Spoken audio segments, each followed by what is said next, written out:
Again welcome back students by Zoom online learning platform पे doctor Poonam के साथ।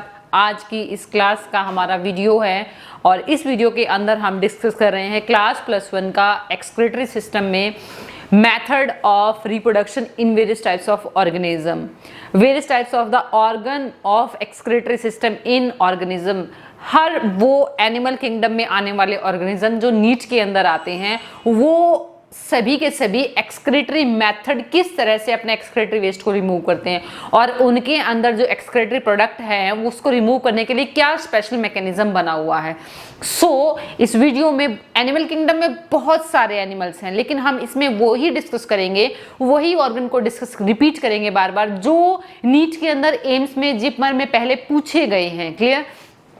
इस वीडियो में हम डिस्कस कर रहे हैं various types of the excretory organ in all the animals. Animal के अंदर आने वाले सभी के सभी किंगडम फाइलम में हम डिस्कस कर रहे हैं। ओके, ठीक है। एक्सक्रीटरी ऑर्गन इन एनिमल्स की अगर हम बात करें तो हम यहाँ पे पहले लेते हैं, अगर हम एनिमल किंगडम में स्टार्टिंग से करें तो स्टार्टिंग होती है प्रोटोजोन से, फिर पोरीफेरा, फिर सिलेंट्रेटा, फिर टिनोफेरा, फिर प्लेटीहेल्मिन्थेस, एस्केहेल्मिन्थेस, है ना। तो सबसे अगर हम प्रोटोजोआ की बात करें तो जैसे कि अमीबा वगैरह है तो इनके अंदर एक्सक्रीटरी प्रोडक्ट उनकी सिंपल प्लाज्मा मेम्ब्रेन के थ्रू ही रिमूव कर दिए जाए हैं by the process of simple diffusion. Protozoans में मोड ऑफ एक्सक्रीशन जो होता है वो प्लाज्मा लेमा के थ्रू ही होता है। ओके, उसके बाद में अगर हम पोरीफेरा में जाएं तो पोरीफेरा के अंदर जो बॉडी वेस्ट आता है वो उसकी अंदर स्पोंगोसील कैविटी में ही आता है और स्पोंगोसील कैविटी में बॉडी सरफेस के थ्रू ही बॉडी वेस्ट को रिमूव कर दिया जाता है। The protozoans remove their body waste through the body surface in the spongocoel cavity and openly directly into the water. Okay, उसके बाद में अगर हम सिलेंट्रेट्स की देखें तो सिलेंट्रेट्स में भी एग्जांपल सिंपल जैसे कि हाइड्रा का है तो उसमें भी जो बॉडी वेस्ट रिमूवल होता है वो सिंपल बॉडी सरफेस के थ्रू ही होता है। एस्केहेल्मिन्थेस में याद रखिएगा बेटा रेनेट सेल्स होती हैं, ये एक बार क्वेश्चन पूछा गया था। Method of mode of reproduction जो एक्सक्रीशन है in the case of aschelminthes that is the renette cells. अगर इसके बाद में हम एक बार एक क्वेश्चन और पूछा गया था कि बर्ड्स के अंदर मेथड ऑफ एक्सक्रीटरी सिस्टम क्या होता है, एक्सक्रीटरी ऑर्गन का नाम क्या है। तो बर्ड्स के अंदर ऑयल या प्रीन ग्लैंड होती हैं, वेरी इंपॉर्टेंट है। Oil and the preen gland help in excretory system in the case of birds. Okay, इसके बाद में अगर हम एकाइनोडर्म्स की बात करें, स्टारफिश है जैसे कि, तो स्टारफिश के केस में starfish having the pentamerous symmetry ना, तो उसकी जो ये मेड्रोपोराइट रीजन होता है इसके अंदर से अगर हम जाएं तो इस they having the branchial system and having the tube fit. तो इसकी अगर ये ट्यूब फिट स्ट्रक्चर देखें ये वाली, तो इस ट्यूब फिट में होता क्या है, इसकी पूरी बॉडी के अंदर ऐसे ट्यूब फिट होते हैं और ट्यूब फिट में ये वाला जो रीजन होता है ये इसका एम्पुला रीजन होता है और ये वाला नीचा पोडियम रीजन होता है। ओके, एंड ये पूरी बॉडी के अंदर ऐसे बनी हुई होती है इसमें, and these tube fit help to collect the nitrogenous waste from the body and in canal के थ्रू, ये फिर सिंपल कैनाल होती है ऐसे और इन कैनाल के थ्रू ही वो पूरे बॉडी वेस्ट को रिमूव कर दिया जाता है। ओके, एकाइनोडर्म स्टारफिश वगैरह में mode of reproduction is tube fit या डर्मल ब्रैंकी। पूरी स्किन के ऊपर क्योंकि एकाइनोडर्म्स का नाम इसीलिए रखा जाता है, echino means spines, डर्म means skin के ऊपर, तो इनके स्किन के ऊपर भी डर्मल ब्रैंकी होते हैं और वो डर्मल ब्रैंकी से भी डायरेक्ट वो अपना वेस्ट को डायरेक्ट वाटर के अंदर रिमूव करते हैं। क्लियर? इसके अलावा अगर हम प्रोटोनेफ्रिडिया या फ्लेम सेल्स देखें तो वो किसके अंदर मिलते हैं, प्लेटीहेल्मिन्थेस। एस्केहेल्मिन्थेस में रेनेट सेल्स मिलती हैं, एच शेप सेल मिलती हैं, लेकिन जो फ्लेम सेल्स होती हैं वो किस में मिलती हैं, प्लेटीहेल्मिन्थेस में। ये भी बहुत important, flame cells mean they just look like a burning flame. Okay, ये पूरी बॉडी के अंदर होती है। ओके, प्रोटोनेफ्रिडिया इसलिए बोलते हैं क्योंकि इसमें नेफ्रिडियोपोर लाइक स्ट्रक्चर नहीं बनती है। It seems to be development pre developmental stages of the nephridia. Okay, तो नेफ्रिडिया या मेटानेफ्रिडिया या क्लोरेगोगन सेल्स किस में होती हैं, एनालिड्स में होती हैं। अर्थवॉर्म के अंदर ये एग्जांपल पूछा जाता है क्योंकि अर्थवॉर्म मैंने स्पेशली इसलिए लिखा क्योंकि वो हमारे सिलेबस में है नीट में।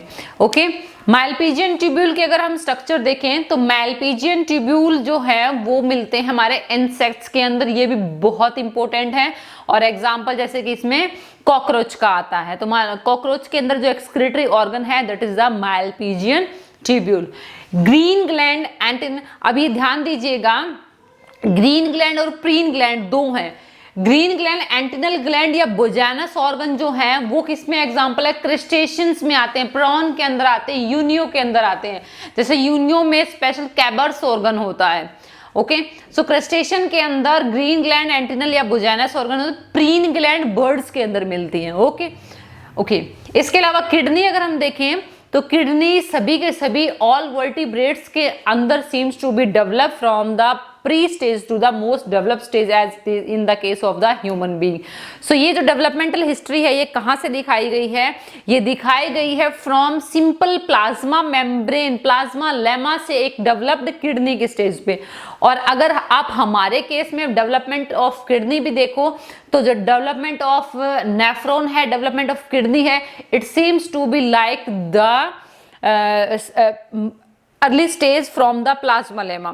सो प्लाज्मा लेमा से ही डेवलप होती हुई दिखती है। उसके बाद में पहले हमारे अंदर सेम वही प्रोटोनेफ्रिडिया कंडीशन आती है, फिर नेफ्रिडिया कंडीशन आती है, उन नेफ्रिडिया के कलेक्शन से नेफ्रॉन बनते हैं और नेफ्रॉन की स्ट्रक्चर से ही आगे फर्दर फिर किडनी की डेवलपमेंट।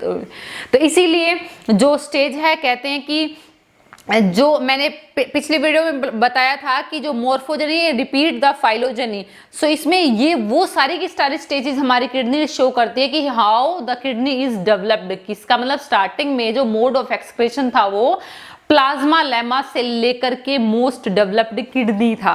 ओके, सो इसीलिए हमारी डेवलपमेंटल हिस्ट्री में भी हम वो सारी के सारे स्टेप्स रिपीट करते हैं जिसमें complete kidney which containing the nephron को दिखाया जाता है। तो इसका मतलब किडनी से पहले क्या आया हुआ होगा, किडनी से पहले they having the Malpighian tubule. तो इसका मतलब हमारे नेफ्रॉन में क्या होती है, ट्यूब्यूल लाइक स्ट्रक्चर होती है। उससे पहले क्या होते हैं, नेफ्रीडिया, एक कंप्लीट नेफ्रॉन है ना। और नेफ्रीडिया से पहले क्या आए थे, प्रोटोनेफ्रीडिया। प्रोटोनेफ्रीडिया से पहले क्या स्ट्रक्चर होती है, सिर्फ बॉडी में ट्यूब होती हैं, पूरी बॉडी में ट्यूब होती हैं। तो ट्यूब में कौन से आते हैं, जैसे कि प्लेटिहेल्मिन्थेस में फ्लेम सेल्स में ट्यूब होती हैं, और इसके अलावा रेनेट सेल्स होती हैं, उनमें भी ट्यूब्यूल लाइक स्ट्रक्चर हमें मिलती हैं।